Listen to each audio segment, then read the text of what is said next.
So we're in exam season. Now, how many of you that when you've got a longer passage to read in the exam, you find that you read all of the words, your eyes have skimmed over it, but you get to the end and you realize, I haven't taken anything in. Then you're in panic stations. You've got to go back and reread it. If this is you, stick around. I've got a quick teacher tip to try and solve that problem. Pretty easy to solve.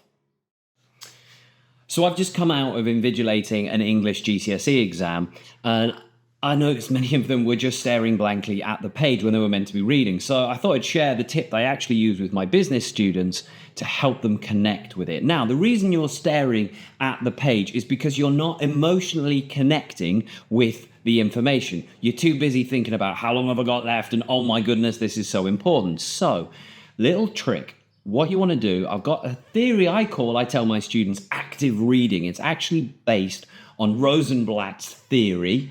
Link up here. But what we want to do is we want to get you emotionally engaged with that. So here's how you do it. Whatever the passage, if it's a longer passage, you read the first couple of sentences and then you stop. You look away, you close it, you look up. Let me demonstrate. So here with a little business extract, if I've got my first thing, I've never read this before, I'm in exam conditions, it says Celebrations Biscuits. Chris is a qualified chef and baker. He was made redundant from the restaurant after it closed. The government provides advice to unemployed people, blah, blah, blah. Okay, this goes on for about 2 pages. But what we do is we stop there, we look away, and we go, right, we think, who's this Chris? We make presumptions about Chris, totally unfair presumptions. Who's this Chris? Does he have tattoos? What car does he drive? Why was he made redundant? Is he lazy? We get all of these presumptions and we picture a story in our head about this. What this means is you're going to get many of these things wrong, I know. You only do it for about a minute as quickly as possible, but now you're invested. So when you come back to read the rest of this story, you now want to find out if you're right.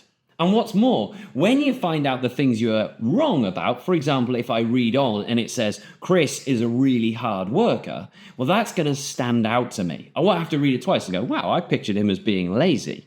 Suddenly, he's a really hard worker. I don't have to read it twice. You're now emotionally invested and you're following the story and you've forgotten about the fact that you've got 5 minutes and it's an important exam.